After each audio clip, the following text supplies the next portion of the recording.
Chapter 5. Did you say something? The boy sniffed and pushed his oversized velvet hat, a pheasant's feather hanging rakishly to the side, back from his forehead. "Are you a knight?"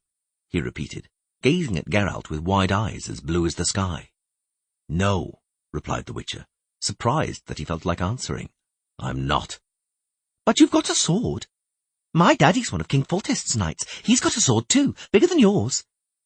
Geralt leaned his elbows on the railing and spat into the water, eddying at the barge's wake. "You carry it on your back," the little snot persisted. The hat slipped down over his eyes again. "What?" "The sword. On your back. Why have you got the sword on your back?" "Because someone stole my oar." The little snot opened his mouth, demanding that the impressive gaps left by milk teeth be admired. "Move away from the side," said the Witcher, "and shut your mouth or flies will get in." The boy opened his mouth even wider. "Grey-haired, yet stupid," snarled the little snot's mother, a richly attired noblewoman, pulling her offspring away by the beaver collar of his cloak. "Come here, Everett. I've told you so many times not to be familiar with the passing rabble." Geralt sighed, gazing at the outline of islands and islets looming through the morning mist. The barge, as ungainly as a tortoise, trudged along at an appropriate speed, that being the speed of a tortoise, dictated by the lazy delta current. The passengers, mostly merchants and peasants, were dozing on their baggage. The Witcher unfurled the scroll once more and returned to Ciri's letter. "I sleep in a large hall called a dormitorium, and my bed is terribly big, I tell you. I'm with the intermediary girls. There are 12 of us, but I'm most friendly with Yrnid, Katya, and Yola the Second. Whereas today I ate broth, and the worst is that sometimes we have to fast and get it very early at dawn, earlier than in Kaer Morhen. I will write the rest tomorrow, for we shall presently be having prayers. No one ever prayed in Kaer Morhen. I wonder why we have to here. No doubt because this is a temple. Geralt, Mother Nenneker has read and said I must not write silly things and write clearly without mistakes, and about what I'm studying, and that I feel well and healthy. I feel well and am healthy, if unfortunately hungry, but soon be dinner. And Mother Nenneker also said write that prayer has never harmed anybody yet, neither me nor certainly you. Geralt, I have some free time again. I will write, therefore, that I am studying. To read and write correct runes, history, nature, poetry and prose. To express myself well in the common speech and in the elder speech. I'm best at the elder speech. I can also write elder runes. I will write something for you, and you will see for yourself. Ilian Blath Fienavith. That meant beautiful flower, child of the sun. You see for yourself that I can, and also... Now I can write again, for I found a new quill, for the old one broke. Mother Nenneker read this and praised me that it was correct, that I am obedient. She told me to write, and that you should not worry. Don't worry, Geralt. Again I have some time. I will write what happened. When we were feeding the turkey hens, I, Yola, and Katya, one enormous turkey attacked us. A red neck it had, and was terrible, horrible. First it attacked Yola, and then it wanted to attack me, but I was not afraid, because it was smaller and slower than the pendulum anyway. I dodged and did a pirouette, and walloped it twice with a switch until it made off. Mother Nenneker does not allow me to carry my sword here. A pity, for I would have shown that turkey what I learned in Kaer Morhen. I already know that in the Elder Runes it would be written Kaer Amurin, and that it means Keeper of the Elder Sea. So, no doubt that is why there are shells and snails there, as well as fish imprinted on the stones. And Sintra is correctly written Zintria, whereas my name comes from Zirail, for that means swallow, and that means that... Are you busy reading? He raised his head. I am. So? Has anything happened? Someone noticed something? No, nothing, replied the skipper, wiping his hands on his leather jerkin. There's calm on the water, but there's a mist, and we're already near Crane Islet. I know. It's the 6th time I've sailed this way, Boatbug, not counting the return journeys. I've come to know the trail. My eyes are open, don't worry. The skipper nodded and walked away to the prow, stepping over travellers' packages and bundles stacked everywhere. Squeezed in amidships, the horses snorted and pounded their hooves on the deck boards. They were in the middle of the current in dense fog, the prow of the barge ploughed the surface of water lilies, parting their clumps. Geralt turned back to his reading. That means I have an elven name, but I am not, after all, an elf, Geralt. There is also talk about the squirrels here. Sometimes even the soldiers come and ask questions and say that we must not treat wounded elves. I have not squealed a word to anyone about what happened in spring, don't worry. And I also remember to practice, don't think otherwise. I go to the park and train when I have time, but not always, for I also have to work in the kitchen or in the orchard like all the girls. And we also have a terrible amount of studying to do. But never mind, I will study. After all, you too studied in the temple. Mother Nenica told me. And she also told me that just any idiot can brandish a sword, but a witcher girl must be wise. Geralt, you promised to come. Come, you're Ciri. P.S. Come. P.S. 2. Mother Nenica told me to end with praise be to great Melitele. May her blessing and favour always go with you, and may nothing happen to you. Ciri. I'd like to go to Elender, he thought, putting away the letter. But it's dangerous. I might lead them to... These letters have got to end. Nenica makes use of temple mail, but still... Damn it, it's too risky. What now, Boatbug? We've passed Crane Islet. And without incident, thank the gods, sighed the skipper. Ah, Geralt, I see this is going to be another peaceful trip. Any moment now the mist is going to clear, and when the sun peeps through, the fear is over. The monster won't show itself in the sunlight. That won't worry me in the least. So I should think. Boatbug smiled wryly. The company pays you by the trip, regardless whether something happens or not. A penny falls into your pouch, doesn't it? You ask as if you don't know. What is this? Envy talking? That I earn money, standing leaning against the side, watching the lapwings. And what do you get paid for? The same thing, for being on board. When everything is going smoothly, you haven't got anything to do. You stroll from prow to stern, grinning at the women, or trying to entice merchants to have a drink. I've been hired to be on board too, just in case. The transport is safe because a witcher is on board. The cost of the witcher is included in the price of the trip, right? Well, that certainly is true, sighed the skipper. The company won't lose out. I know them well. This is the 5th year I sailed the Delta for them, from Foam to Novigrad, from Novigrad to Foam. Well, to work, Witcher. You go on leaning against the side, and I'll go for a stroll from prow to stern. The mist thinned a little. Geralt extracted another letter from his bag, one he had recently received from a strange courier. He had already read it about 30 times. Dear friend. The Witcher swore quietly, looking at the sharp, angular, even runes drawn with energetic sweeps of the pen, faultlessly reflecting the author's mood. He felt once again the desire to try to bite his own backside in fury. When he was writing to the Enchantress a month ago, he had spent 2 nights in a row contemplating how best to begin. Finally, he had decided on Dear Friend. Now he had his just desserts. Dear Friend, your unexpected letter, which I received not quite 3 years after we last saw each other, has given me much joy.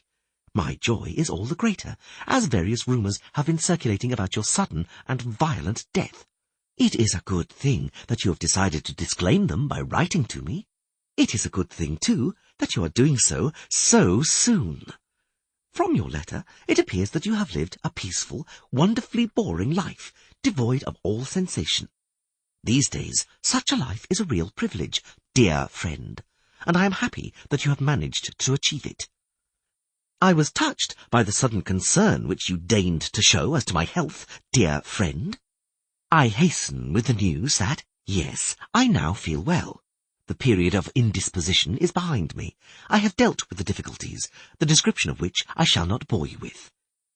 It worries and troubles me very much that the unexpected present you received from fate brings you worries. Your supposition that this requires professional help is absolutely correct, although your description of the difficulty, quite understandably, is enigmatic. I am sure I know the source of the problem, and I agree with your opinion that the help of yet another magician is absolutely necessary. I feel honoured to be the second to whom you turn, What have I done to deserve to be so high on your list? Rest assured, my dear friend, if you had the intention of supplicating the help of additional magicians, abandon it, because there is no need. I leave without delay, and go to the place which you indicated in an oblique, yet to me understandable way. It goes without saying that I leave in absolute secrecy and with great caution. I will surmise the nature of the trouble on the spot, and will do all that is in my power to calm the gushing source. I shall try, in so doing, not to appear any worse than other ladies to whom you have turned, are turning, or usually turn with your supplications. I am, after all, your dear friend. Your valuable friendship is too important to me to disappoint you, dear friend. Should you, in the next few years, wish to write to me, do not hesitate for a moment. Your letters invariably give me boundless pleasure. Your friend, Yennefer. The letter smelled of lilac and gooseberries. Geralt cursed. He was torn from his reverie by the movement on deck and a rocking of the barge that indicated they were changing course. Some of the passengers crowded starboard. Skipper Boatbug was yelling orders from the bow. The barge was slowly and laboriously turning towards the Temerian shore, leaving the fairway and ceding right of way to two ships looming through the mist. The Witcher watched with curiosity. The first was an enormous three-masted galleass, at least 140 yards long, carrying an amaranth flag with a silver eagle. Behind it, its 40 oars rhythmically hard at work, glided a smaller, slim galley, adorned with a black ensign with gold-red chevron. "Ooh, what huge dragons," said Boatbug, standing next to the Witcher. "They're pushing a heck of a wave, the way they're ploughing the river." "Interesting," muttered Geralt. "The galleass is sailing under the Redanian flag, but the galley is from Aedirn." "From Aedirn, very much so," confirmed the skipper, "and it carries the governor of Haga's pennon. But note, both ships have sharp keels, near on 4 yards draught. That means they're not sailing to Haga itself. They wouldn't cross the rapids and shallows up the river. They're heading to Foam or Whitebridge. And look, there are swarms of soldiers on the decks. These aren't merchants. They're warships, Geralt." "Someone important is on that galleass. They set up a tent on deck." "That's right, that's how the nobles travel," Boatbug nodded, picking his teeth with a splinter peeled from the barge's side. "It's safer by river. Elven commandos are roaming the forests. There's no knowing which tree an arrow's going to come flying from. But on the water, there's no fear. Elves, like cats, don't like water. They prefer dwelling in brushwood. It's got to be someone really important. The tent is rich." "That's right, could be.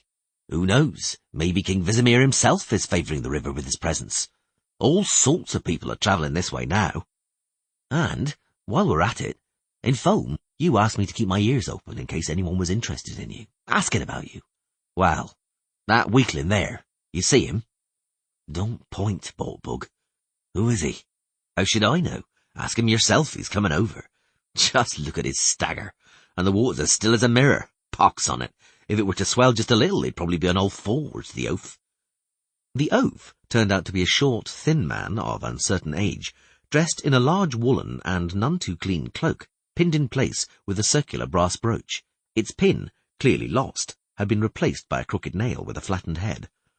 The man approached, cleared his throat, and squinted with his myopic eyes. Do I have the pleasure of speaking to Geralt River, the Witcher?" "Yes, sir, you do." "Allow me to introduce myself. I am Linus Pitt, Master Tutor and Lecturer in Natural History at the Oxenford Academy." "My very great pleasure." I've been told that you, sir, are on commission from the Malicious and Grok Company to protect this transport, apparently from the danger of some monster attack. I wonder what this monster could be." "I wonder myself." The Witcher leaned against the ship's side, gazing at the dark outline of the marshy meadows on the Temerian riverbank, looming in the mist. "And I've come to the conclusion that I have most likely been hired as a precaution against an attack from a Scoia'tael commando force said to be roaming the vicinity. This is my 6th journey between Foam and Novigrad, and no Aishna has shown itself." "Aishna? That's some kind of common name. I would rather you use the scientific terminology." Aishna. I truly do not know which species we have in mind. I'm thinking of a bumpy and rough-skinned monster, 4 yards in length, resembling a stump overgrown with algae, and with 10 paws and jaws like cut saws. The description leaves a lot to be desired as regards scientific precision. Could it be one of the species of the Hyphidridae family? I don't exclude the possibility, sighed Geralt. The Aishna, as far as I know, belongs to an exceptionally nasty family for which no name can be abusive. The thing is, Master Tutor, that apparently a member of this unsympathetic clan attacked the company's barge 2 weeks ago, here on the Delta, not far from where we are. Who says this? Linus Pitt gave a screeching laugh. He's either an ignoramus or a liar. Nothing like that could have happened. I know the fauna of the Delta very well. The family Hyphidridae does not appear here at all, nor do any other quite so dangerous predatory species. The considerable salinity and atypical chemical composition of the water, especially during high tide. During high tide, interrupted Geralt. When the incoming tide wave passes the Novigrad canals, there is no water, to use the word precisely, in the Delta at all. There is a liquid made up of excrement, soap suds, oil, and dead rats. Unfortunately. The Master Tutor grew sad. Degradation of the environment. You may not believe it, but of more than 2,000 species of fish living in this river only 50 years ago, not more than 900 remain. It is truly sad. They both leaned against the railing and stared into the murky green depths. The tide must have already been coming in, because the stench of the water was growing stronger. The first dead rats appeared. The white-finned bullhead has died off completely. Linus Pitt broke the silence. The mullet has died, as have the snakehead, the kithera, the striped loach, the red-bellied dace, the long barbel gudgeon, the king pickerel. At a distance of about 20 yards from the ship's side, the water surged. For a moment, both men saw a 20-pound or more specimen of the king pickerel swallowing a dead rat and disappearing into the depths, having gracefully flashed its tail fin. What was that? The Master Tutor shuddered. I don't know. Geralt looked at the sky. A penguin, maybe? The scholar glanced at him and bit his lips. In all certainty it was not. However, your mythical Aishna, I have been told that witchers possess considerable knowledge about some rare species. But you not only repeat rumours and tales, you are also mocking me in a most crude manner. Are you listening to me at all? The mist isn't going to lift, said Geralt quietly. The wind is still weak. When we sail into the arm of the river between the islets, it will be even weaker. It is going to be misty right up to Novigrad. I'm not going to Novigrad. I get off at Oxenford, declared Pitt dryly. And the mist, it is surely not so thick as to render navigation impossible. What do you think? The little boy in the feathered hat ran past them and leaned far out, trying with his stick to fish out a rat bouncing against the boat. Geralt approached and tore the stick from him. Scram! Don't get near the side. Mummy! Everett, come here immediately. The Master Tutor pulled himself up and glared at the Witcher with piercing eyes. It seems you really do believe we are in some danger. Master Pitt, said Geralt, as calmly as he could. 2 weeks ago, something pulled 2 people off the deck of one of the company's barges. In the mist. I don't know what it was. Maybe it was your Hyphidra or whatever its name is. Maybe it was a long barbel gudgeon. But I think it was an Aishna. The scholar pouted. Conjecture, he declared, should always be based on solid scientific foundations, not on rumours and gossip. I told you, the Hyphidra, which you persist in calling an Aishna, does not appear in the waters of the Delta. It was wiped out a good half-century ago, due, incidentally, to the activity of individuals such as yourself, who are prepared to kill anything that does not instantly look right, without forethought, tests, observation, or considering its ecological niche. For a moment, Geralt felt a sincere desire to tell the scholar where he could put the Aishna and its niche, but he changed his mind. Master Tutor, he said calmly, one of those pulled from the deck was a young pregnant girl. She wanted to cool her swollen feet in the water.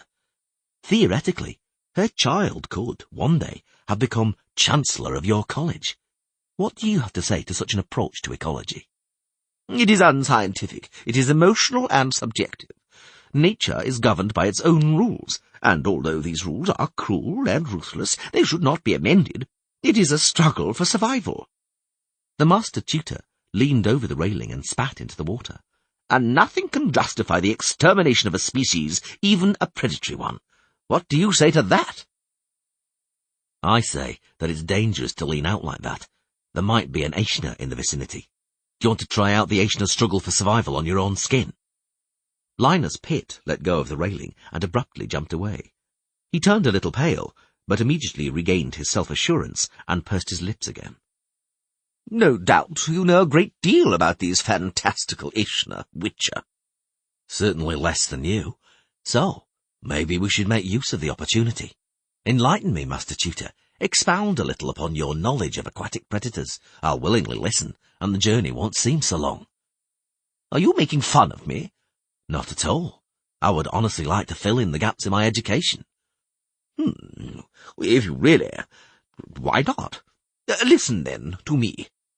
The Hyphidridae family, belonging to the Amphipoda order, includes 4 species known to science. 2 live exclusively in tropical waters. In our climate, on the other hand, one can come across, though very rarely now, the not-so-large Hyphidra longicauda and the somewhat larger Hyphidra marginata. The biotope of both species is stagnant water, or water which flows very slowly. These species are, indeed, predatory, preferring to feed on warm-blooded creatures. Have you anything to add? Not right now. I'm listening with bated breath. Yes. Mention can also be found in the great books of the subspecies of pseudo-Hyphidra, which lives in the marshy waters of Angren. However, the learned Bumbler of Aldersburg recently proved that this is an entirely different species, one from the Mordidae family. It feeds exclusively on fish and small amphibians. It has been named Ichthyovorax bumbleri. The monster's lucky, smiled the Witcher. That's the 3rd time he was named. How come? The creature you're talking about is an Iliocoris, called a Cinerea in Elder speech. And if the learned Bumbler states that it feeds exclusively on fish, then I assume he has never bathed in a lake with an Iliocoris. But Bumbler is right on one account. The Aishna has as much in common with a Cinerea as I do with a fox. We both like to eat duck. What Cinerea? The master tutor bridled. The Cinerea is a mythical creature. Indeed, your lack of knowledge disappoints me. Truly, I am amazed. I know, interrupted Geralt. I lose a great deal of my charm when one gets to know me better. Nevertheless, I will permit myself to correct your theories a little further, Master Pitt. So, Aishni have always lived in the Delta, and continue to do so. Indeed, there was a time when it seemed that they had become extinct, for they lived off those small seals. River porpoises, corrected the master tutor. Don't be an ignoramus. Don't mistake seals for. They lived off porpoises, and the porpoises were killed off because they looked like seals. They provided seal-like skins and fat. Then, later, canals were dug out in the upper reaches of the river, dams and barriers built. The current grew weaker. The delta got silted up and overgrown, and the Aishni underwent mutation. It adapted. Huh? Humans have rebuilt its food chain. They supplied warm-blooded creatures in the place of porpoises. Sheep, cattle, swine began to be transported across the delta. The Aishni learned in a flash that every barge, raft or bark on the delta was, in fact, a large platter of food. And the mutation? You spoke of mutation. This liquid manure. Geralt indicated the green water. Seems to suit the Aishna. It enhances its growth. The damn thing can become so large, apparently, that it can drag a cow off a raft with no effort whatsoever. Pulling a human off a deck is nothing, especially the deck of one of these scows the company uses to transport passengers. You can see for yourself how low it sits in the water. The master tutor quickly backed away from the ship's side as far as the carts and baggage allowed. I heard a splash, he gasped, staring at the mist between the islets. Witcher, I heard... Calm down. Apart from the splashing, you can also hear oars squeaking in rowlocks. It's the customs officers from the Redanian shore. You'll see them in a moment. and they'll cause more of a commotion than 3 or even 4 Ishnai. Boatbug ran past. He cursed obscenely as the little boy in the feathered hat got under his feet. The passengers and messengers, all extremely nervous, were going through their possessions, trying to hide any smuggled goods. After a little while, a large boat hit the side of the barge, and 4 lively, angry, and very noisy individuals jumped on board. They surrounded the skipper, bawled threateningly in an effort to make themselves and their positions seem important, then threw themselves enthusiastically at the baggage and belongings of the travellers. "They check even before we land," complained Boatbug, coming up to the Witcher and the Master Tutor. "That's illegal, isn't it? After all, we're not on Redanian soil yet. Redania's on the right bank, 1/2 a mile from here." "No," contradicted the Master Tutor. "The boundary between Redania and Temeria runs through the centre of the Pontar current." "And how the shit do you measure a current? This is the delta. Islets, shoals, and skerries are constantly changing its layout. The fairway is different every day. It's a real curse. Hey, you little snot, leave that boat hook alone, or I'll tan your arse black and blue. Honourable lady, watch your child. Real curse." "Everett, leave that alone or you'll get dirty." "What's in that chest?" shouted the customs officers. "Hey, untie that bundle. Whose is that cart? Any currency? Is there any currency, I say? Temerian or Nilfgaardian money?" "That's what a customs war looks like," Linus Pitt commented on the chaos with a wise expression on his face. "Vishimir forced Novigrad to introduce the Ios Stapulae. Foltest of Temeria retaliated with the retortive absolute Ios Stapulae in Vichima and Gorsvelen. That was a great blow for Redanian merchants, so Vishimir increased the tax on Temerian products. He is defending the Redanian economy. Temeria is flooded with cheap goods coming from Nilfgaardian manufactories. That's why the customs officers are so keen. If too many Nilfgaardian goods were to cross the border, the Redanian economy would collapse. Redania has practically no manufactories, and the craftsmen wouldn't be able to cope with competition." "In a nutshell," smiled Geralt, "Nilfgaard is slowly taking over with its goods and gold, that which it couldn't take with arms. Isn't Temeria defending itself? Hasn't Foltest blocked his southern borders?" "How? The goods are coming through Mahakam, Brugge, Verden, and the ports in Sidaris. Profit is all the merchants are interested in, not politics. If King Foltest were to block his borders, the merchants' guilds would raise a terrible outcry." "Any currency?" snarled an approaching customs officer with bloodshot eyes. "Anything to declare?" "I'm a scholar." "Be a prince if you like. I'm asking what you're bringing in." "Leave them, Borotek," said the leader of the group, a tall, broad-shouldered customs officer with a long black moustache. "Don't you recognise the Witcher?" "Greetings, Geralt. Do you know him? Is he a scholar?" "So you're going to Oxenfurt, are you, sir, with no luggage?" "Quite so. To Oxenfurt, with no luggage." The customs officer pulled out an enormous handkerchief and wiped his forehead, moustache, and neck. "And how's it going today, Geralt?" he asked. "The monster show itself?" "No. And you, Olsen, seen anything?" "I haven't got time to look around. I'm working." "My daddy," declared Everett, creeping up without a sound, "is one of King Foltest's knights, and he's got an even bigger moustache than you." "Scram, kid," said Olsen, then sighed heavily. "Got any vodka, Geralt?" "No." "But I do." The learned man from the academy, pulling a flat skin from his bag, surprised them all. "And I've got a snack," boasted Boatbug, looming up as if from nowhere. "Smoked burbot." "And my daddy—" "Scarper, little snot." They sat on coils of rope in the shade of the carts parked amidships, sipping from the skin and devouring the burbot in turn. Olsen had to leave them momentarily when an argument broke out. A dwarven merchant from Mahakam was demanding a lower tax and trying to convince the customs officers that the furs he was bringing in were not silver fox, but exceptionally large cats. The mother of the nosy and meddlesome Everett, on the other hand, did not want to undergo an inspection at all, shrilly evoking her husband's rank and the privileges of nobility.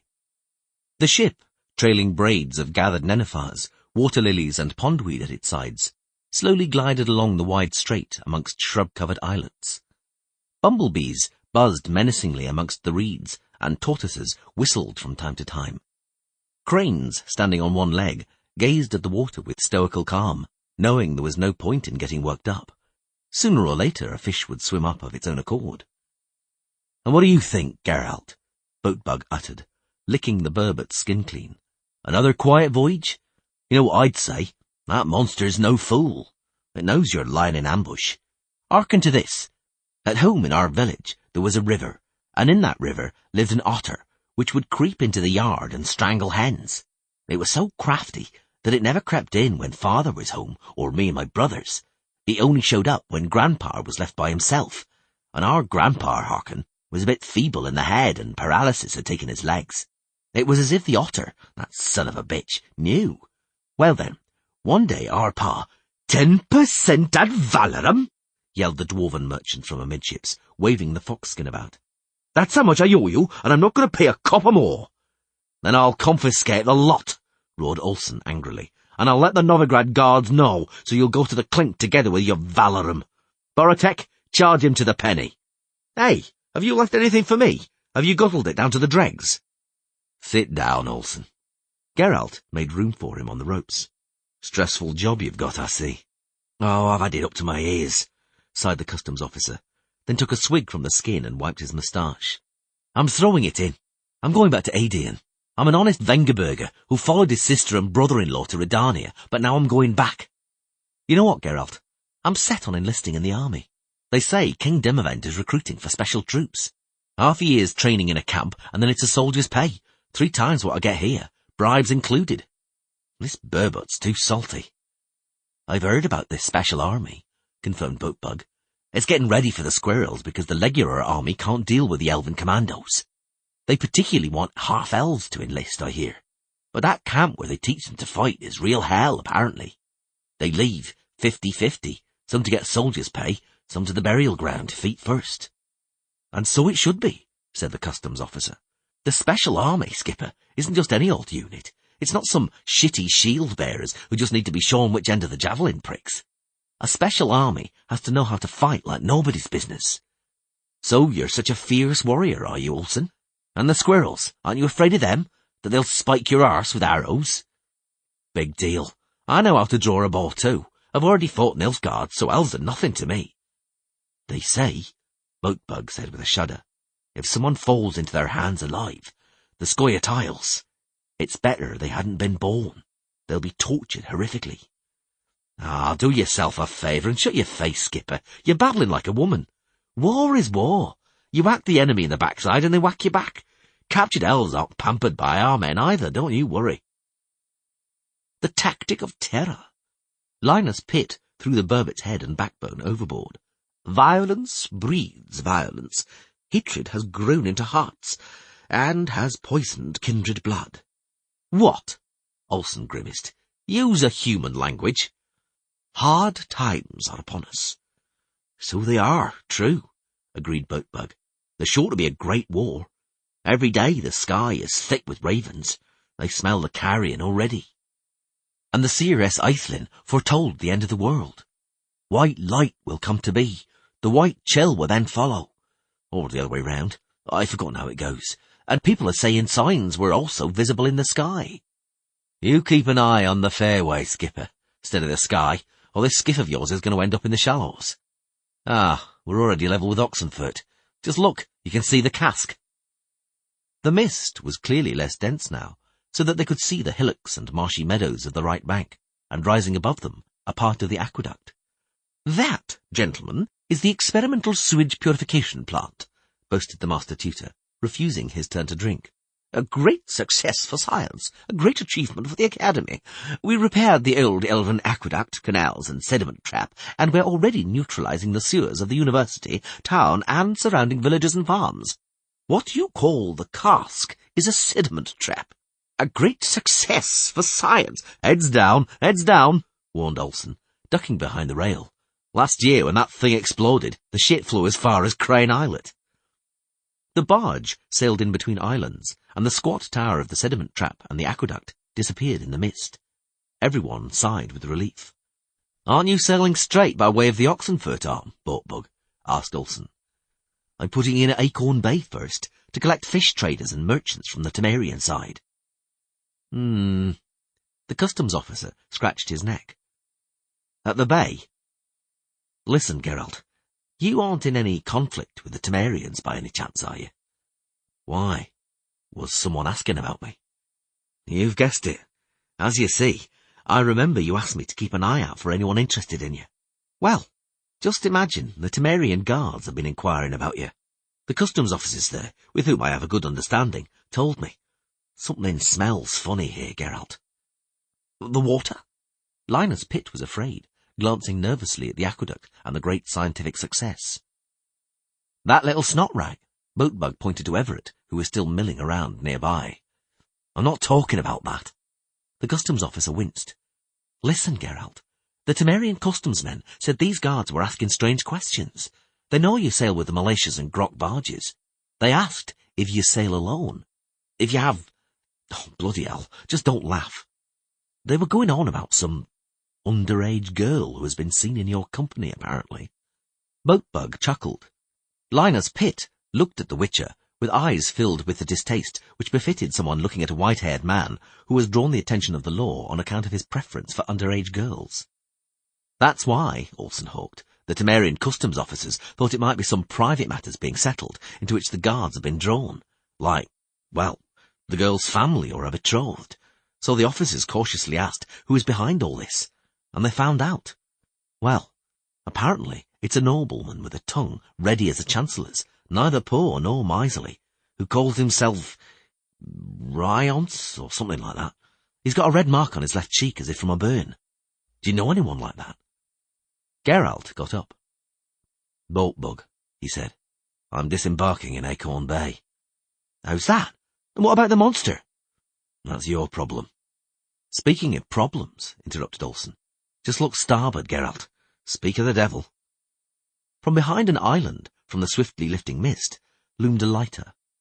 A black burgee, dotted with silver lilies, fluttered lazily from its mast. The crew consisted of several men wearing the pointed hats of Temerian guards. Geralt quickly reached into his bag and pulled out both letters, the one from Ciri and the one from Yennefer. He swiftly tore them into tiny shreds and threw them into the river. The customs officer watched him in silence. Whatever are you doing, may I ask? No. Boatbug, take care of my horse. You want to... Olsen frowned. You intend to... What I intend is my business. Don't get mixed up in this, or there'll be an incident. They're sailing under the Temerian flag. Bugger their flag. The customs officer moved his cutlass to a more accessible place on his belt and wiped his enamelled gorget, an eagle on a red background, with his sleeve. If I'm on board carrying out an inspection, then this is Redania. I will not allow... Olsen, the Witcher interrupted, grabbing him by the sleeve. Don't interfere, please. The man with a burned face isn't on the lighter, and I have to know who he is and what he wants. I've got to see him, face to face. You're going to let them put you in the stocks? Don't be a fool. If this is a private settling of scores, privately commissioned revenge, then as soon as you get past the islet, on the whirl, you'll fly overboard with an anchor round your neck. You'll be face to face all right, but it'll be with crabs at the bottom of the river. They're Temerian guards, not bandits. Is that so? Then just look at their mugs. Besides, I'll know instantly who they really are. You'll see. The lighter, approaching rapidly, reached the barge. One of the guards threw the rope over, while another attached the boat hook to the railing. I be the skipper. Boatbug blocked the way as three men leapt on deck. This is a ship belonging to the Militias and Grok Company. What? One of the men, stocky and bald, pushed him brusquely aside with his arm, thick as the branch of an oak. A certain Geralt, called Geralt of Rivia, he thundered, measuring the skipper with his eyes. Is such a one on board? No. I am he. The Witcher stepped over the bundles and packages and drew near. I am Geralt, and called Geralt. What is this about? I arrest you in the name of the law. The bald man's eyes skimmed over the passengers. Where's the girl? I'm alone. You lie. Hold it! Hold it!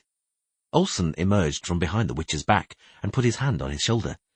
Keep calm, no shouting. You're too late, Temerians. He has already been arrested, and in the name of the law at that. I caught him, for smuggling. I'm taking him to the guardhouse in Oxenfurt, according to orders. What's that? The bald man frowned. And a girl? There is no girl here, nor has there been.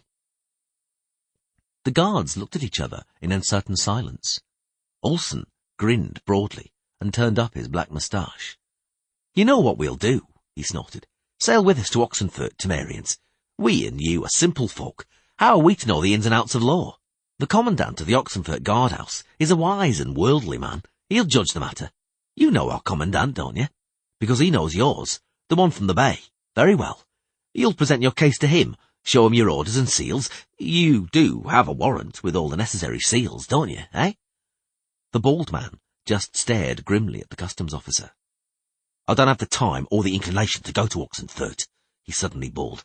I'm taking the road to our shore, and that's that. Stran, Vitek, get on with it. Search the barge. Find me the girl, quick as a flash. 1 minute. Slow down. Olsen was not perturbed by the yelling, and drew out his words slowly and distinctly. You're on the Redanian side of the Delta, Temerians. You don't have anything to declare by any chance, do you? Or any contraband? We'll have a look presently. We'll do a search. And if we do find something, then you will have to take the trouble to go to Oxenfurt for a while, after all. And we, if we wish to, we can always find something. Boys, come here. My daddy, squeaked Everett all of a sudden, appearing at the bald man's side as if from nowhere, is a knight. He's got an even bigger blade than you. In a flash, the bald man caught the boy by his beaver collar and snatched him up from the deck, knocking his feathered hat off. Wrapping his arm around the boy's waist, he put the cutlass to his throat. Move back, he roared. Move back, or I'll slash the brat's neck. Everett! howled the noblewoman.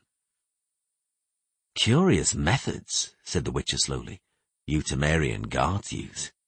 Indeed, so curious that it makes it hard to believe you're guards. Shut your face, yelled the bald one, shaking Everett, who was squealing like a piglet. Stran, Vitek, get him. Fetter him and take him to the lighter. And you, move back. Where's the girl? I'm asking you. Give it to me, or I'll slaughter this little snot. Slaughter him, then, drawled Olsen, giving a sign to his men and pulling out his cutlass. Is he mine or something? And when you've slaughtered him, we can talk. Don't interfere. Geralt threw his sword on the deck, and with a gesture held back the customs officers and boat-bug sailors. I'm yours, liar guard, sir. Let the boy go. To the lighter. The bald man retreated to the side of the barge without letting Everett go, and grabbed a rope. Vitek, tie him up, and all of you to the stern. If any of you move, the kid dies. Have you lost your mind, Geralt? Growled Olsen. Don't interfere. Everett! The Temerian lighter suddenly rocked and bounced away from the barge. The water exploded with a splash, and 2 long green coarse paws, bristling with spikes like the limbs of a praying mantis, shot out. The paws grabbed the guard holding the boat hook, and in the wink of an eye dragged him under water. The bald guard howled savagely, released Everett, and clung onto the ropes which dangled from the lighter's side. Everett plopped into the already reddening water. Everybody, those on the barge and those on the lighter, started to scream as if possessed. Geralt tore himself away from the 2 men trying to bind him.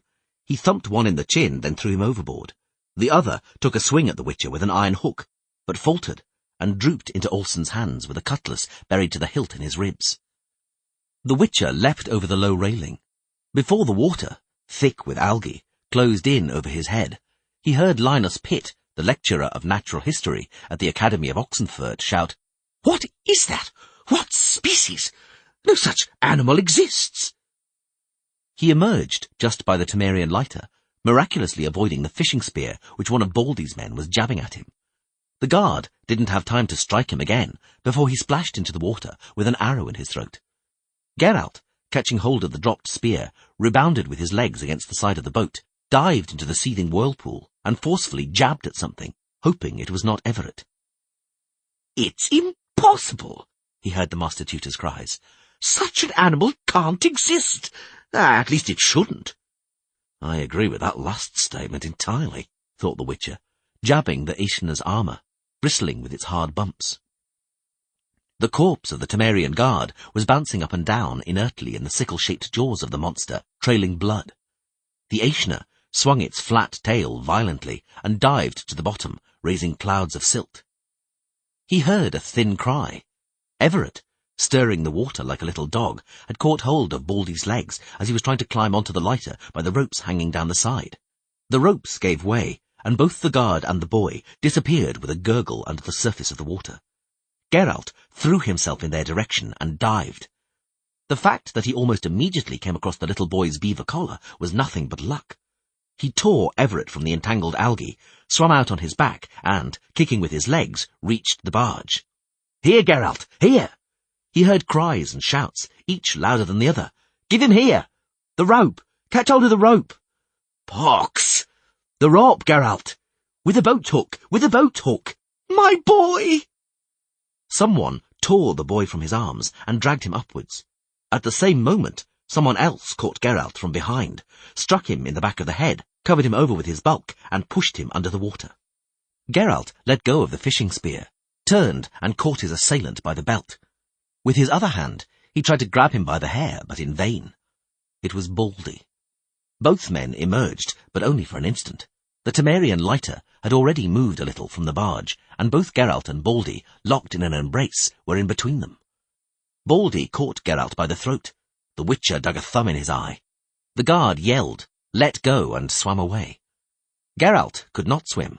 Something was holding him by the leg and dragging him into the depths. Next to him, half a body bounced to the surface like a cork. And then he knew what was holding him. The information Linus Pitt yelled from the barge deck was unnecessary. "It's an anthropod! Order Amphipoda! Group Mandibulutatissimi!" Geralt violently thrashed his arms in the water, trying to yank his leg from the Aesina's claws as they pulled him towards the rhythmical snap of its jaws. The master tutor was correct once again. The jaws were anything but small. "Grab hold of the rope!" yelled Olsen. "The rope! Grab it!" A fishing spear whistled past the Witcher's ear and plunged with a smack into the monster's algae-ridden armour as it surfaced. Geralt caught hold of the shaft, pressed down on it, bounced forcefully away, brought his free leg in, and kicked the Aesina violently. He tore himself away from the spiked paws, leaving his boot, a fair part of his trousers, and a good deal of skin behind. More fishing spears and harpoons whizzed through the air, most of them missing their mark. The Aesina drew in its paws, swished its tail, and gracefully dived into the green depths. Geralt seized the rope, which fell straight onto his face. The boat hook, catching him painfully in the side, caught him by the belt.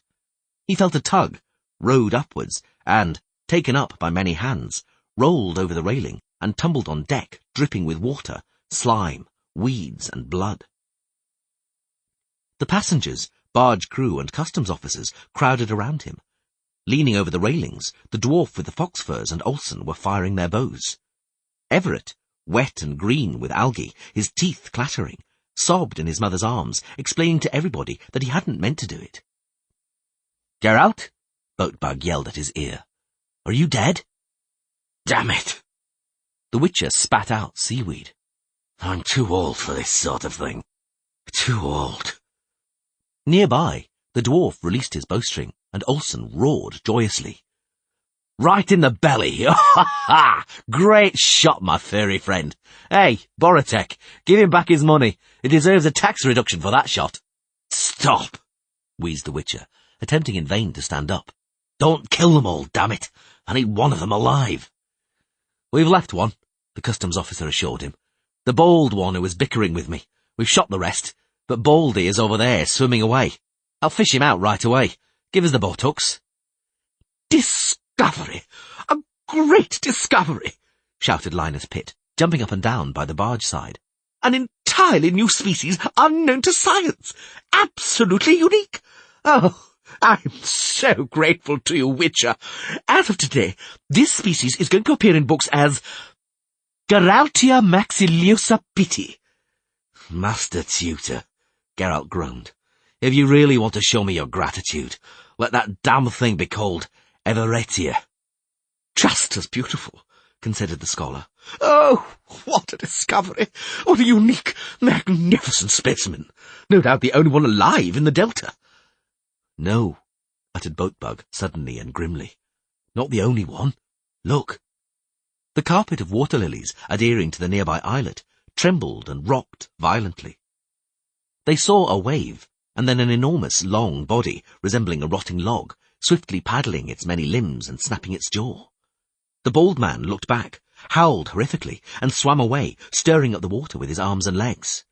"What a specimen! What a specimen!" Pitt quickly noted, thrilled no end. Prehensile cephalic limbs, 4 pairs of chelae, strong tail fan, sharp claws. The bald man looked back again and howled even more horribly. And the Everetia maxilliosa pity extended its prehensile cephalic limbs and swung its tail fan vigorously. The bald man surged to the water in a desperate, hopeless attempt to escape.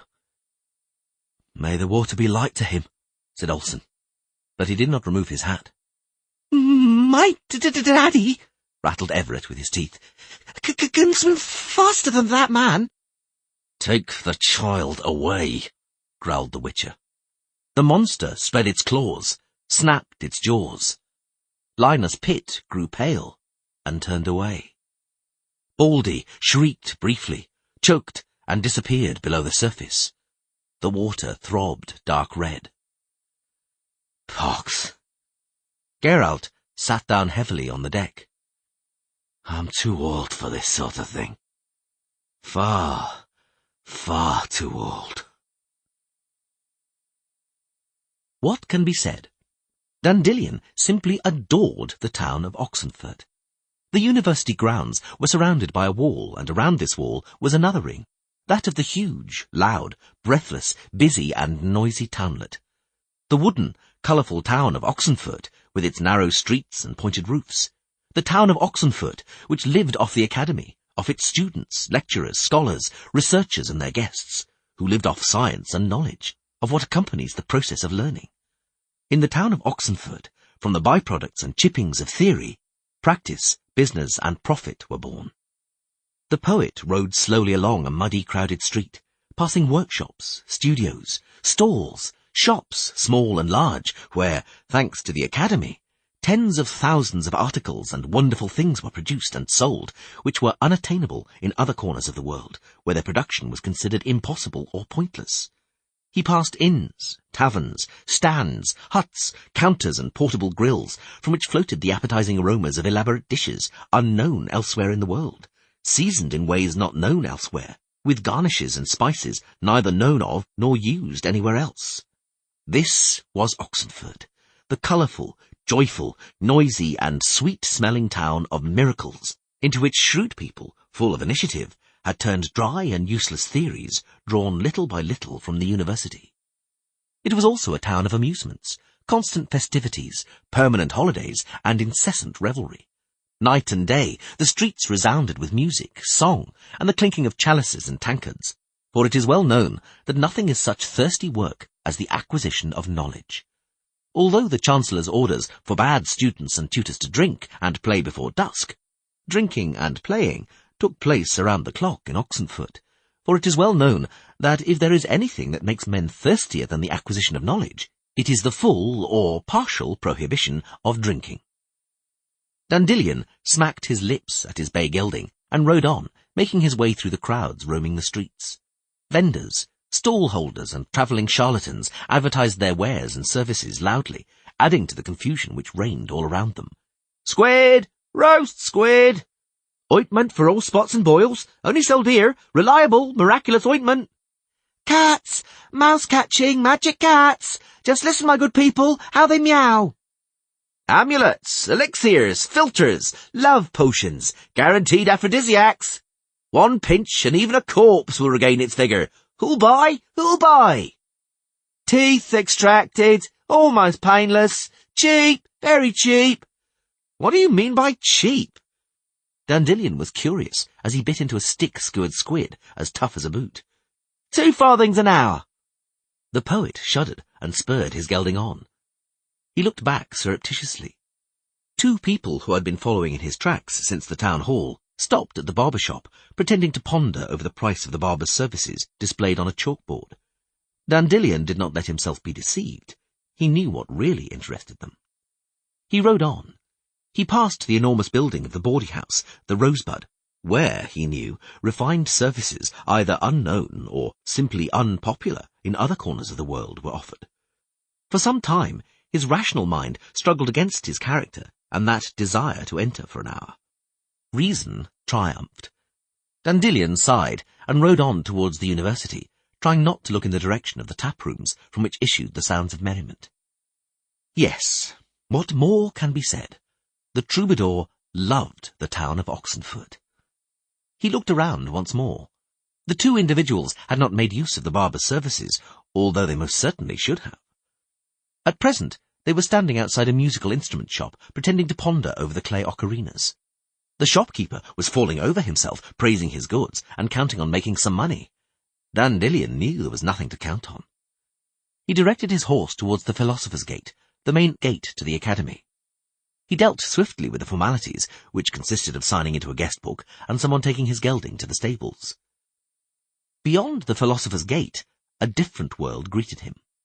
The college land was excluded from the ordinary infrastructure of town buildings. Unlike the town, it was not a place of dogged struggle for every square yard of space. Everything here was practically as the elves had left it. Wide lanes, laid with colourful gravel, between neat, eye-pleasing little palaces, open-work fences, walls, hedges, canals, bridges, flower beds and green parks had been crushed in only a few places by some huge, crude mansion constructed in later, post-Elven times. Everything was clean, peaceful and dignified. Any kind of trade or paid service was forbidden here, not to mention entertainment or carnal pleasures. Students, absorbed in large books and parchments, strolled along the lanes. Others, sitting on benches, lawns and in flower beds, repeated their homework to each other, discussed or discreetly played at evens or odds, leapfrog, pile-up, or other games demanding intelligence. Professors, engrossed in conversation or debate, also strolled here with dignity and decorum. Younger tutors milled around with their eyes glued to the backsides of female students. Dandelion ascertained with joy that, since his day, nothing had changed in the academy. A breeze swept in from the delta, carrying the faint scent of the sea, and the somewhat stronger stink of hydrogen sulfide from the direction of the grand edifice of the Department of Alchemy, which towered above the canal.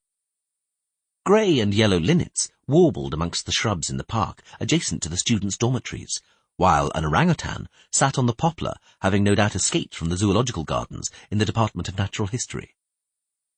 Not wasting any time, the poet marched briskly through the labyrinth of lanes and hedges. He knew the university grounds like the back of his hand, and no wonder, considering he had studied there for 4 years, then had lectured for a year in the faculty of trouveurship and poetry. The post of lecturer had been offered to him when he had passed his final exams with full marks, to the astonishment of professors with whom he had earned the reputation of lazybones, rake and idiot during his studies. Then, when, after several years of roaming around the country with his lute, his fame as a minstrel had spread far and wide, the academy had taken great pains to have him visit and give guest lectures. Dandelion yielded to their requests only sporadically, for his love of wandering was constantly at odds with his predilection for comfort, luxury, and a regular income, and also, of course, with his liking for the town of Oxenford. He looked back.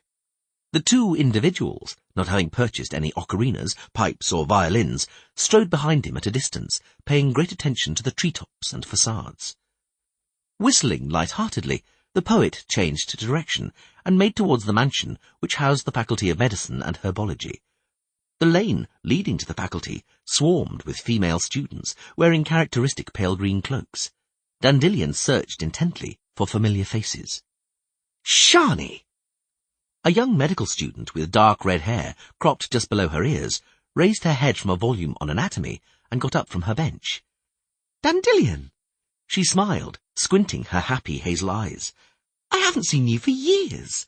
Come on, I'll introduce you to my friends. They adore your poems. Later, muttered the bard. Look discreetly over there, Shani. See those two? Snoops. The medical student wrinkled her upturned nose and snorted, amazing Dandelion not for the first time with how easily students could recognize secret agents, spies, and informers. Students' aversion to the Secret Service was legendary, if not very rational.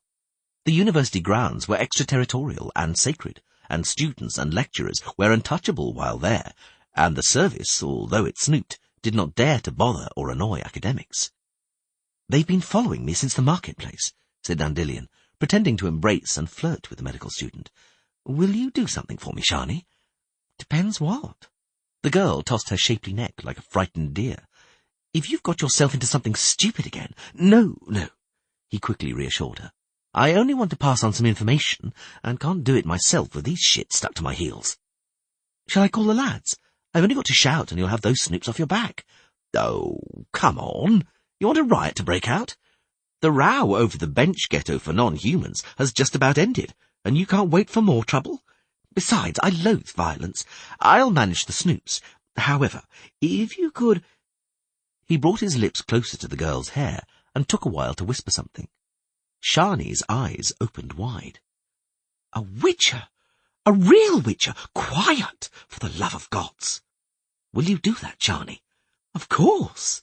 The medical student smiled readily. Just out of curiosity to see close up the famous quieter, I asked you. Only remember, not a word to anyone.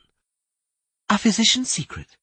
Shani smiled even more beautifully, and Dandelion was once more filled with a desire to finally compose a ballad about girls like her. Not too pretty, but nonetheless beautiful. Girls of whom one dreams at night, when those of classical beauty are forgotten after 5 minutes. Thank you, Shani. It's nothing, Dandelion. See you later. Take care. Duly kissing each other's cheeks, the bard and the medical student briskly moved off in opposite directions, she towards the faculty, he towards Thinker's Park. He passed the modern, gloomy Faculty of Technology building, dubbed the Deus Ex Machina by the students, and turned onto Guildenstern Bridge. He did not get far. 2 people lurked around a corner in the lane, by the flower bed, with a bronze bust of the first Chancellor of the Academy, Nicodemus de Boot. As was the habit of all snoops in the world, they avoided meeting others' eyes, and, like all snoops in the world, they had coarse, pale faces. These they tried very hard to furnish with an intelligent expression, thanks to which they resembled demented monkeys. "Greetings from Dykstra," said one of the spies. "We're off." "Likewise," the bard replied impudently. "Off you go." The spies looked at each other, then, rooted to the spot, fixed their eyes on an obscene word which someone had scribbled in charcoal on the plinth supporting the Chancellor's bust. Dandelion sighed. "Just as I thought," he said, adjusting the lute on his shoulder. "So, am I going to be irrevocably forced to accompany you somewhere, gentlemen? Too bad. Let's go then. You go first, I'll follow. In this particular instance, age may go before beauty." Dykstra, head of King Vishemir of Redania's secret service, did not resemble a spy. He was far from the stereotype, which dictated that a spy should be short, thin, rat-like, and have piercing eyes, forever casting furtive glances from beneath a black hood. Dykstra, as Dandelion knew, never wore hoods, and had a decided preference for bright-coloured clothing. He was almost 7 foot tall, and probably only weighed a little under 2 quintals. When he crossed his arms over his chest, which he did with habitual pleasure, it looked as if 2 cachalots had prostrated themselves over a whale. As far as his features, hair colour and complexion were concerned, he looked like a freshly scrubbed pig. Dandelion knew very few people whose appearance was as deceptive as Dykstra's, because this porky giant, who gave the impression of being a sleepy, sluggish moron, possessed an exceptionally keen mind and considerable authority. A popular saying at King Vishemir's court held that if Dykstra states it is noon, yet darkness reigns all around, it is time to start worrying about the fate of the sun. At present, however, the poet had other reasons to worry. "Dandelion," said Dykstra sleepily, crossing the cachalots over the whale. "You thick-headed half-wit, you unmitigated dunce. Do you have to spoil everything you touch? Couldn't you just once in your life do something right? I know you can't think for yourself. I know you're almost 40, look almost 30, think you're just over 20, and act as though you're barely 10. And being aware of this, I usually furnish you with precise instructions. I tell you what you have to do, and when you have to do it, and how you're to go about it. And I regularly get the impression that I'm talking to a stone wall." "I, on the other hand," retorted the poet, feigning insolence, "regularly have the impression that you talk simply to exercise your lips and tongue. So get to the point and eliminate the figures of speech and fruitless rhetoric. What are you getting at this time?" They were sitting at a large oak table, amongst bookshelves crammed with volumes and piled with rolls of parchment, on the top floor of the Vice-Chancellor's offices in leased quarters which Dykstra had amusingly named the Faculty of Most Contemporary History, and Dandelion called the Faculty of Comparative Spying and Applied Sabotage. There were, including the poet, 4 present. Apart from Dykstra, 2 other people took part in the conversation. One of these was, as usual, Ori Reuven, the aged and eternally sniffing secretary to the chief of Redanian spies. The other was no ordinary person. "You know very well what I'm getting at," Dykstra replied coldly. "However, since you clearly enjoy playing the idiot, I won't spoil your game, and will explain using simple words. Or maybe you'd like to make use of this privilege, Philippa." Dandelion glanced at the 4th person present at the meeting, who until then had remained silent. Philippa Eilhart must have only recently arrived in Oxenford, or was perhaps intending to leave at once, since she wore neither a dress, nor her favourite black agate jewellery, nor any sharp makeup. She was wearing a man's short jacket, leggings and high boots, a field outfit, as the poet called it. The enchantress's dark hair, usually loose and worn in a picturesque mess, was brushed smooth and tied back at the nape of her neck. "Let's not waste time," she said, raising her even eyebrows. "Dandelion's right. We can spare ourselves the rhetoric and slick eloquence, which leads nowhere when the matter at hand is so simple and trivial." "Ah, even so," Dykstra smiled. "Trivial. A dangerous Nilfgaardian agent who could now be trivially locked away in my deepest dungeon in Traitogor has trivially escaped, trivially warned and frightened away by the trivial stupidity of 2 gentlemen known as Dandelion and Geralt. I've seen people wander to the scaffolds over lesser trivialities. Why didn't you inform me about your ambush, Dandelion? Did I not instruct you to keep me informed about all the Witcher's intentions?" "I didn't know anything about Geralt's plans," Dandelion lied with conviction. "I told you that he went to Temeria and Sodden to hunt down this Riance. I also told you that he had returned. I was convinced he had given up. Riance had literally dissolved into thin air. The Witcher didn't find the slightest trail, and this, if you remember, I also told you." "You lied," stated the spy coldly. "The Witcher did find Riance's trail in the form of corpses. That's when he decided to change his tactics. Instead of chasing Riance, he decided to wait for Riance to find him. He signed up to the Malicious and Grok Company barges as an escort. He did so intentionally. He knew that the company would advertise it far and wide, that Riance would hear of it and then venture to try something. And so Riance did. The strange, elusive Master Riance, the insolent, self-assured Master Riance, who does not even bother to use aliases or false names.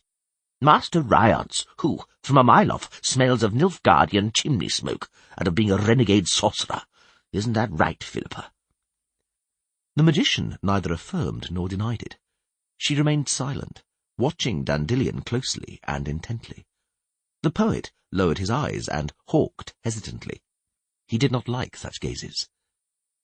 Dandelion divided women, including magicians, into very likeable, likeable, unlikable, and very unlikable. The very likeable reacted to the proposition of being bedded with joyful acquiescence, the likeable with a happy smile. The unlikable reacted unpredictably. The very unlikable were counted by the troubadour to be those to whom the very thought of presenting such a proposition made his back go strangely cold and his knees shake. Philippa Eilhart, although very attractive, was decidedly very unlikable. Apart from that, Philippa Eilhart was an important figure in the Council of Wizards and King Visimir's trusted court magician. She was a very talented enchantress.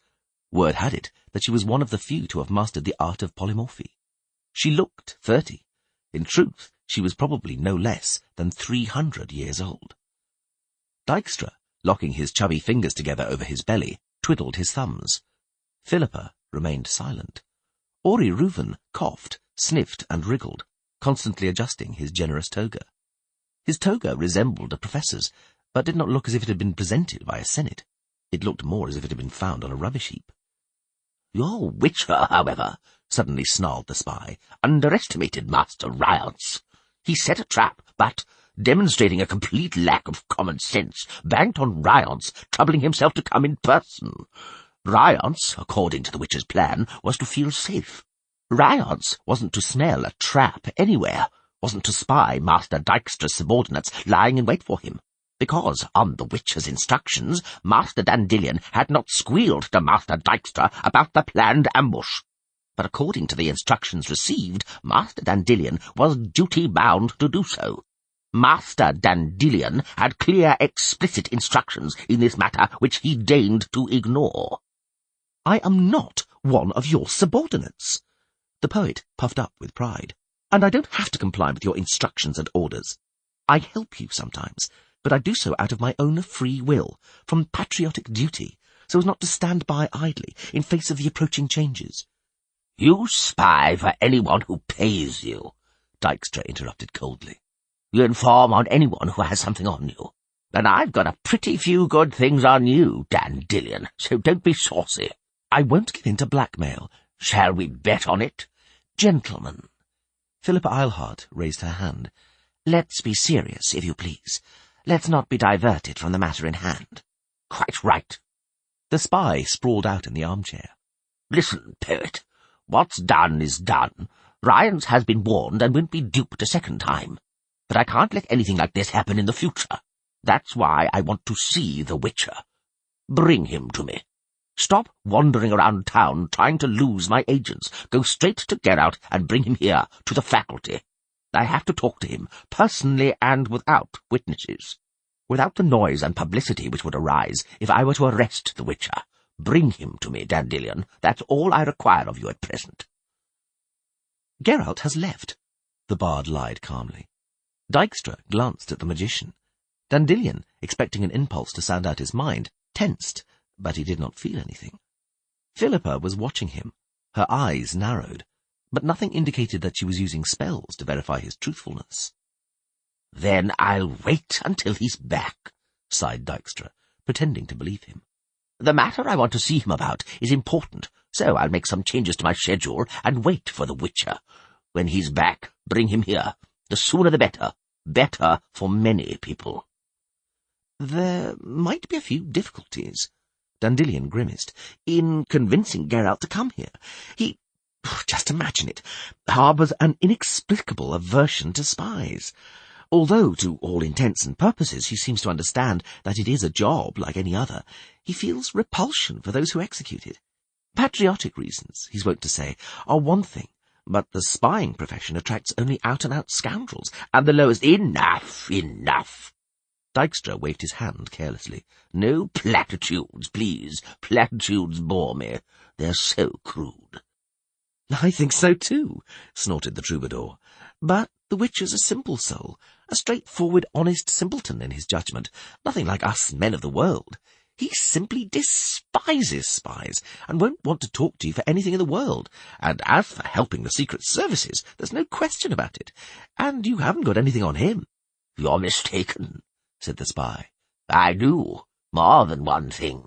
But for the time being, that brawl on the barge near Acorn Bay is enough. You know who those men who came on board were. They weren't Ryance's men.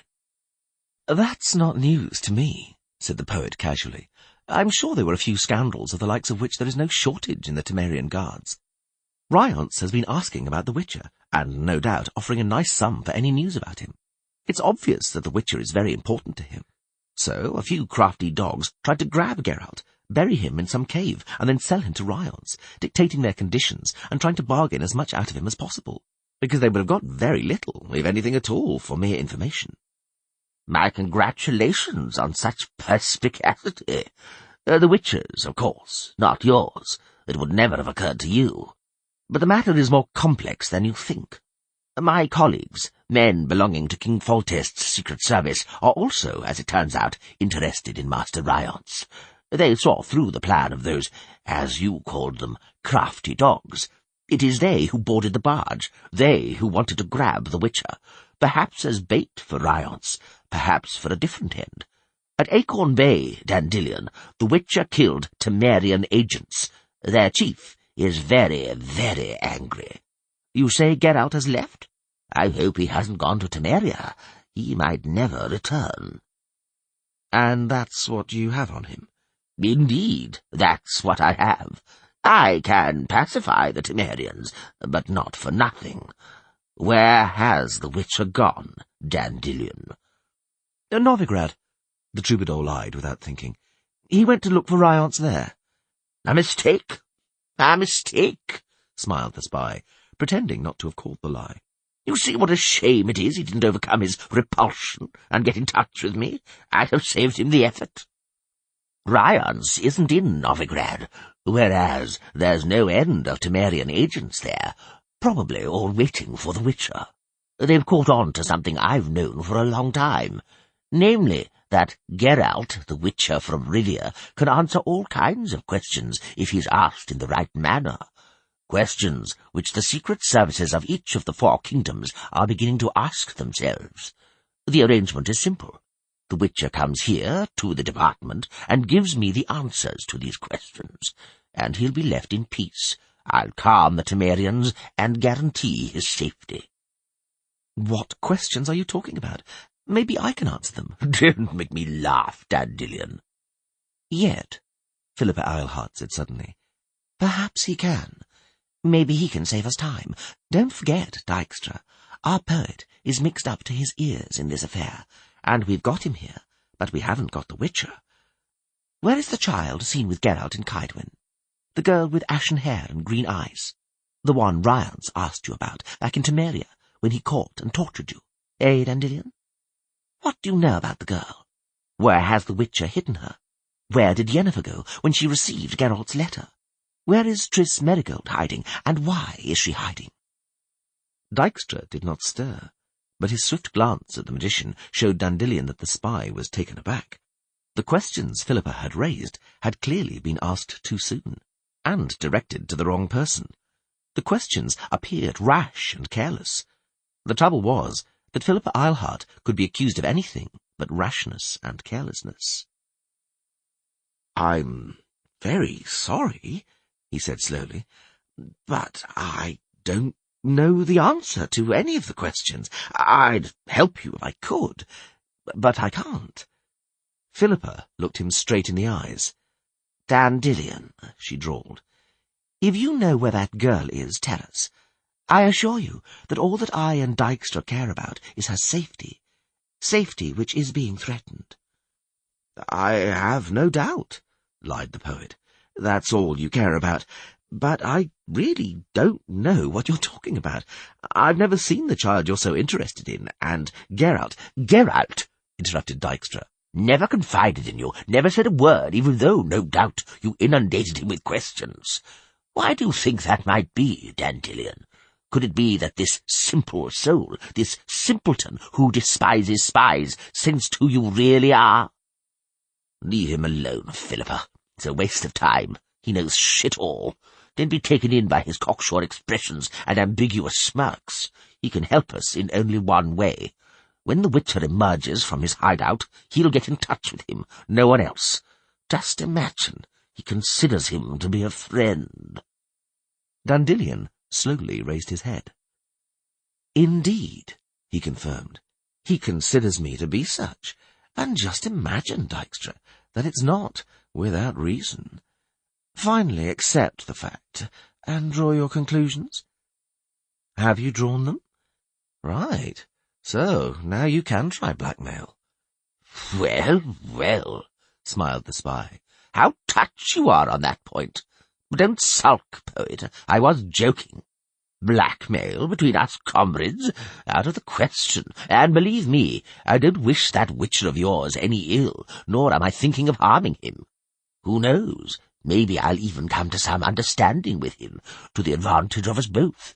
But in order for that to happen, I've got to see him. When he appears, bring him to me. I ask you sincerely, Dandelion, very sincerely. Have you understood how sincerely?" The troubadour snorted. "I've understood how sincerely." "I'd like to believe that's true. Well, go now. Ori, show our troubadour to the door." "Take care." Dandelion got to his feet. "I wish you luck in your work and your personal life. My regards, Philippa. Oh, and Dijkstra, those agents traipsing after me. Call them off." "Of course," lied the spy. "I'll call them off. Is it possible you don't believe me?" "Nothing of the kind," lied the poet. "I believe you." Dandelion stayed on the academy premises until evening. He kept looking around attentively, but didn't spot any snoops following him, and that was precisely what worried him most. At the Faculty of Trouveurship, he listened to a lecture on classical poetry. Then he slept sweetly through a seminar on modern poetry. He was woken up by some tutors he knew, and together they went to the Department of Philosophy to take part in a long-enduring, stormy dispute on the essence and origins of life. Before it had even grown dark, half of the participants were outright drunk, while the rest were preparing for blows, out shouting each other and creating a hullabaloo hard to describe. All this proved handy for the poet. He slipped unseen into the garret, clambered out by the window vent, slid down by way of the gutter onto the roof of the library, and, nearly breaking his leg, jumped across onto the roof of the dissecting theatre. From there he got into the garden adjacent to the wall. Amidst the dense gooseberry bushes, he found a hole which he himself had made bigger when a student. Beyond the hole lay the town of Oxenfurt. He merged into the crowd, then quickly sneaked down the back streets, dodging like a hare chased by hounds. When he reached the coach house, he waited a good half-hour, hidden in the shadows. Not spotting anything suspicious, he climbed the ladder to the thatch and leapt onto the roof of the house belonging to Wolfgang Amadeus Goatbeard, a brewer he knew. Gripping the moss-covered roof tiles, he finally arrived at the window of the attic he was aiming for. An oil lamp was burning inside the little room. Perched precariously on the guttering, Dandelion knocked on the lead frames. The window was not locked and gave way at the slightest push. "Geralt? Hey, Geralt!" "Dandelion, wait. Don't come in, please." "What's that? Don't come in? What do you mean, don't come in?" The poet pushed the window. "You're not alone, or what? Are you bedding someone right now?" Neither receiving nor waiting for an answer, he clambered onto the sill, knocking over the apples and onions lying on it. "Geralt!" he panted, and immediately fell silent, then cursed under his breath, staring at the light green robes of a medical student strewn across the floor. He opened his mouth in astonishment and cursed once more. He could have expected anything, but not this. "Shani!" He shook his head. No comments, thank you very much."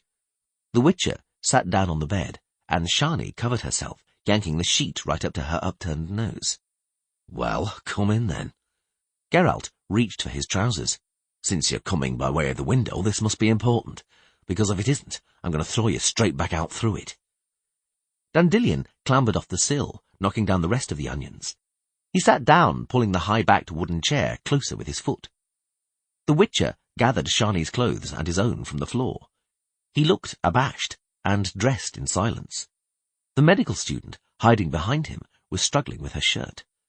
The poet watched her insolently, searching in his mind for similes and rhymes for the golden colour of her skin in the light of the oil lamp and the curves of her small breasts. "What's this about, Dandelion?" The Witcher fastened the buckles on his boots. "Go on." "Pack your bags," he replied dryly. "Your departure is imminent." "How imminent?" "Exceptionally." "Shani." Geralt cleared his throat. "Shani told me about the snoops following you. You lost them, I understand." "You don't understand anything." "Ryots?" "Worse." "In that case, I really don't understand." "Wait. "The Redanians?" "Traitor. "Dijkstra?" "You've guessed." "That's still no reason." "It's reason enough," interrupted Dandelion. "They're not concerned about Ryots anymore, Geralt. They're after the girl and Yennefer. Dijkstra wants to know where they are. He's going to force you to disclose it to him. Do you understand now?" "I do now, and so we're fleeing. Does it have to be through the window?" "Absolutely. Shani, will you manage?" The student of medicine smoothed down her robe. "It won't be my first window." "I was sure of that." The poet scrutinized her intently, counting on seeing a blush worthy of rhyme and metaphor. He miscalculated. Mirth in her hazel eyes and an impudent smile were all he saw. A big grey owl glided down to the sill without a sound. Shani cried out quietly. Geralt reached for his sword. "Don't be silly, Philippa," said Dandelion. The owl disappeared, and Philippa Eilhart appeared in its place, squatting awkwardly. The magician immediately jumped into the room, smoothing down her hair and clothes. "Good evening," she said coldly. "Introduce me, Dandelion." Geralt of Rivia, Shani of Medicine, and that owl, which so craftily flew in my tracks, is no owl. This is Philippa Eilhart from the Council of Wizards, at present in King Visimir's service and pride of the Tretogor court. It's a shame we've only got one chair in here. It's quite enough. The enchantress made herself comfortable in the high-backed chair vacated by Dandelion, and cast a smouldering glance over those present, fixing her eyes somewhat longer on Shani. The medical student, to Dandelion's surprise, suddenly blushed. In principle, what I've come about is the sole concern of Geralt of Rivia, Philippa began after a short pause. I'm aware, however, that to ask anybody to leave would be tactless, and so— I can leave, said Shani hesitantly. You can't, muttered Geralt. No one can until the situation's made clear. Isn't that so, my lady? Philippa, to you, smiled the enchantress. Let's throw formalities aside, and no one has to go. No one's presence bothers me, astonishes me at most, but what to do? Life is an endless train of surprises. As one of my friends says, as our mutual friend says, Geralt. You're studying medicine, are you, Shani? What year? Third, grunted the girl. Ah. Philippa Eilhart was looking not at her, but at the Witcher. 17. What a beautiful age. Yennefer would give a lot to be that age again. What do you reckon, Geralt? Because I'll ask her when I get the chance. The Witcher smiled nastily. I've no doubt you will ask. I've no doubt you'll follow the question with a commentary. I've no doubt it'll amuse you no end. Now come to the point, please. Quite right. The magician nodded, growing serious. It's high time, and you haven't got much time. Dandelion has, no doubt, already informed you that Dijkstra has suddenly acquired the wish to see and talk to you to establish the location of a certain girl. Dijkstra has orders from King Visimir on this matter, and so I think he will be very insistent that you reveal this place to him. Of course. Thank you for the warning. Only one thing puzzles me a little. You say Dijkstra received instructions from the king, and you didn't receive any? After all, you hold a prominent seat in Visimir's council. Indeed. The magician was not perturbed by the jibe. I do. I take my responsibilities seriously, and they consist of warning the king against making mistakes. Sometimes, as in this particular instance, I am not allowed to tell the king outright that he is committing a mistake, or to dissuade him from a hasty action. I simply have to render it impossible for him to make a mistake. You understand what I'm saying? The Witcher confirmed with a nod. Dandelion wondered whether he really did understand, because he knew that Philippa was lying through her teeth. So, I see, said Geralt slowly, proving that he understood perfectly well, that the Council of Wizards is also interested in my ward. The wizards wish to find out where my ward is, and they want to get to her before Visimir or anybody else does. Why, Philippa? What is it about my ward? What makes her so very interesting? The magician's eyes narrowed. Don't you know? She hissed. Do you know so little about her? I wouldn't like to draw any hasty conclusions, but such a lack of knowledge would indicate that your qualifications as her guardian amount to nothing. In truth, I'm surprised that being so unaware and so lacking in information, you decided to look after her. And not only that, you decided to deny the right to look after her to others who have both the qualifications and the right. And on top of that, you ask why. Careful, Geralt, or your arrogance will be the end of you. Watch out, and guard that child, damn it. Guard that girl as though she's the apple of your eye. And if you can't do so yourself, ask others to. For a moment, Dandelion thought the Witcher was going to mention the role undertaken by Yennefer. He would not be risking anything, and would flatten Philippa's arguments. But Geralt said nothing. The poet guessed why. Philippa knew everything. Philippa was warning him, and the Witcher understood her warning. He concentrated on observing their eyes and faces, wondering whether by any chance something in the past had tied the two together. Dandelion knew that similar duels of words and allusions, demonstrating a mutual fascination, waged between the Witcher and enchantresses, very often ended in bed. But observation, as usual, gave him nothing. There was only one way to find out whether something had tied the Witcher to anyone. One had to enter through the window at the appropriate moment. To look after someone, the enchantress continued after a while, means to take upon oneself the responsibility for the safety of a person unable to assure that safety for herself. If you expose your ward, if she comes to any misfortune, the responsibility falls on you, Geralt. Only you. I know. I'm afraid you still know too little. So, enlighten me. What makes so many people suddenly want to free me from the burden of that responsibility? Want to take on my duties and care for my ward? What does the Council of Wizards want from Ciri? What do Dijkstra and King Vizimir want from her? What do the Temerians want from her? What does a certain Ryance, who has already murdered 3 people in Sodden and Temeria who were in touch with me and the girl 2 years ago, want from her? Who almost murdered Dandelion trying to extract information about her? Who is this Ryance, Philippa? I don't know, said the magician. I don't know who Ryance is, but, like you, I'd very much like to find out. Does this Ryance, Shani said unexpectedly, have a 3rd-degree burn on his face? If so, then I know who he is, and I know where he is. In the silence which fell, the first drops of rain knocked on the gutter outside the window. Murder is always murder, regardless of motive or circumstance. Thus, those who murder or who prepare to murder are malefactors and criminals, regardless of who they may be, kings, princes, marshals, or judges. None who contemplates and commits violence has the right to consider himself better than an ordinary criminal, because it is in the nature of all violence to lead inevitably to crime. Nicodemus de Voot, Meditations on Life, Happiness and Prosperity.